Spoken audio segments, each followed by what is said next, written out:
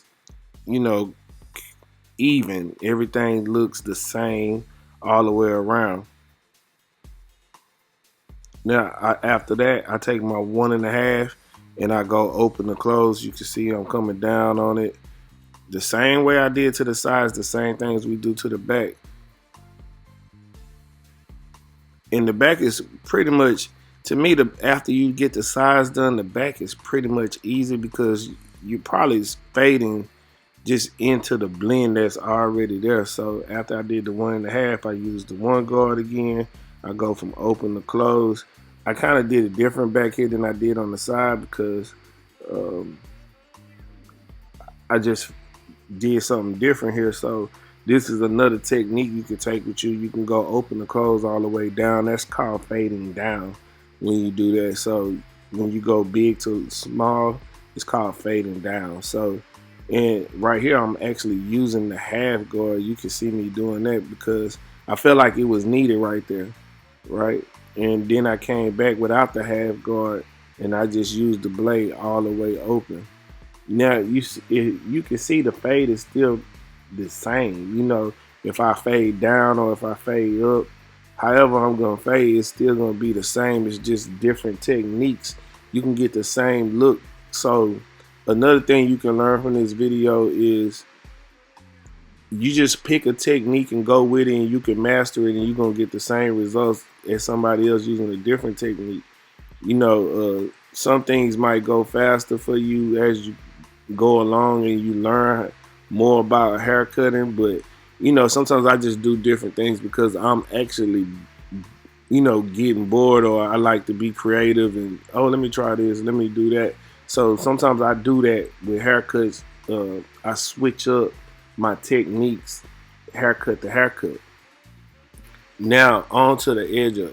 So I like to have everything smooth in the front. That's what you want. You want to have everything smooth in the front. So I knock it down a little bit. It's not a lot to work with in the front because his twist come all the way to the front, right? So we want to find a little bit of hair to work with, comb it down as much as possible. Find something there that you can work with without compromising his edge up, right? Too much. So I'm just freehanding, knocking off some of the hair so I can see the line. And you see that little piece right there? This is what you want to do. You want to focus on that. You want to get those hairs to lay down and come down so you can make a line up. Basically, sometimes you have to make one. So if you have to put your guard on to knock the curl out, then do that. So I'm using the one guard right here. If you want to know exactly what guard to use in order to knock the hair down. And also you can use a spritz or you can use a holding spray to hold the hair down to help hold it down in place before you do the line up, and it'll actually dry the skin so you can make crispy lines. And you always start your line up from the middle. Everybody has different things when they doing this, but rule of thumb is you start from the middle, work your way over. You do one side and then you go to the other side and do the next thing, right? So we get the line up going, and you can start from whichever side is the highest. You start from that side, or you just want to be able to match both sides. So whatever you want to do with that, but try to start in the middle and then work your way over to the other side after that. Then once you're done with that side, with the front part on that side, then you can come back, and I like to use the corner of the eye to do my lineup. I always try to use a point of reference. So the point of reference for the front line is the middle, and it's the nose. And On the side, you can use the corner of the eye, the corner of the eyebrow. It's different for everybody's shape of their head or forehead or where their natural line is. Um, some people are very particular about their line, so be careful with that.